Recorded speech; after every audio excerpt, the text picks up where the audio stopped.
So I've made quite a few root focused videos on the channel, 2 of which even walk through 10 reasons why I think rooting your phone is something still worth doing. But I wanted to balance out the score a little. I wanted to create an entire video focused on the topic of why you should not root your phone. That way, if you're someone who has watched any of those pro root videos on my channel and you're wondering whether it's safe to even root your phone in the first place, well, this video will be the answer to your question. Once you've watched this entire video, you'll be able to assess all of the downsides that come along with rooting your phone and decide whether it's worth the cost. So with that said, let's dive in.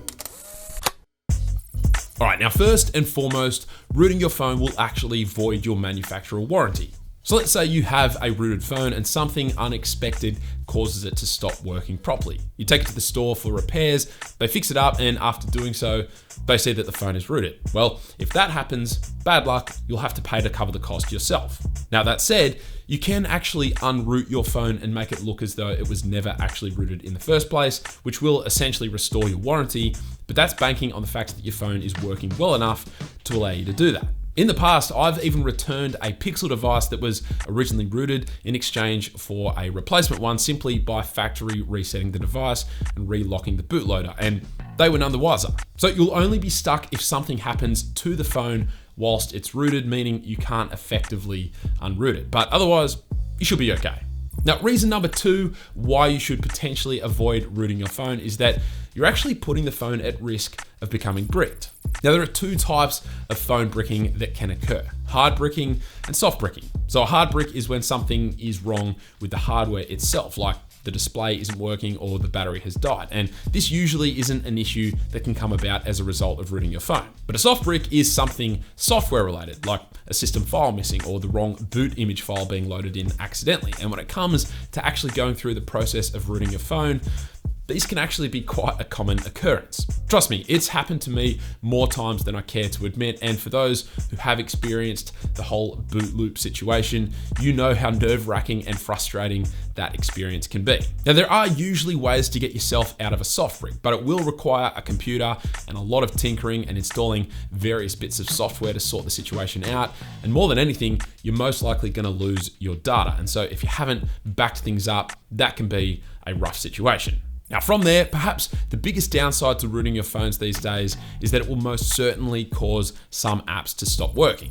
So in a lot of countries, some banking apps will detect that a phone is rooted and just simply block you from using the app altogether. But in every country, one of the biggest apps that breaks when you root your phone is Google Pay. So you can still use the app and navigate through its user interface, but as soon as you go to load in a payment method, it will detect that something is not right with your phone and it won't finish the setup process. Now, this particular reason is actually a huge deal for me because I've recently started being able to carry around just my phone thanks to Google Pay, and so not having it work is pretty annoying. Now, there are some workarounds like using Magisk Hide and installing some specific Magisk modules that can temporarily allow you to use Google Pay, but I've found that they only ever work for a day or so, even if they do work in the first place, and so you don't want to be stuck in a situation where you're out and about, you go to pay and whoops, Google Pay ain't working no more. Now, on top of that, the 4th reason that is a little less detrimental than the previous reasons, but still something worth considering, is that you lose native system updates. Now, that's not to say that your phone can never be updated, it just becomes a lot harder to do so. If you do want to update, you'll have to manually download and sideload the update file via ADB, which is not an outrageously difficult thing to do, but it's still way more annoying than just downloading and installing it directly via your phone system update tool. With that said, you can sometimes get lucky using a workaround Magisk method to essentially temporarily uninstall Magisk and then have the update come through. But I could only ever get this working like 2 times out of the dozen times I tried. And once your phone has missed the update because Magisk is still installed, there's no way to get it back natively. So as I said, annoying, but not detrimental. Now, one of the big questions that I see asked whenever I post a video related to rooting your phone is, will my phone be more susceptible to malware or hacking if it's rooted? And the short answer is yes. Now, for a more detailed response, let me say this. When your phone is rooted, it gives you, and therefore any apps installed on your phone, access to the system root level files, hence why we call it root access. So that means if you inadvertently install an app that does have hidden malware or other sinister things like that baked in, well, on a rooted phone, your system files are no longer protected. So you do have to install the malicious app for anything bad to actually happen. And for what it's worth, it's never happened to me, but it's still a risk not otherwise present if your phone is not rooted. And so finally, the last reason that might cause you to think twice about rooting your phone is that ultimately it can actually cause performance issues and software bugs. So because we're rooting our phones to modify some of the system files, this can often cause unexpected glitches or even heavier drain than usual on your phone's performance. Think of it like this. Software manufacturers have teams of full-time paid staff creating software for just a handful of devices that they sell. And sometimes even they get it wrong. OnePlus.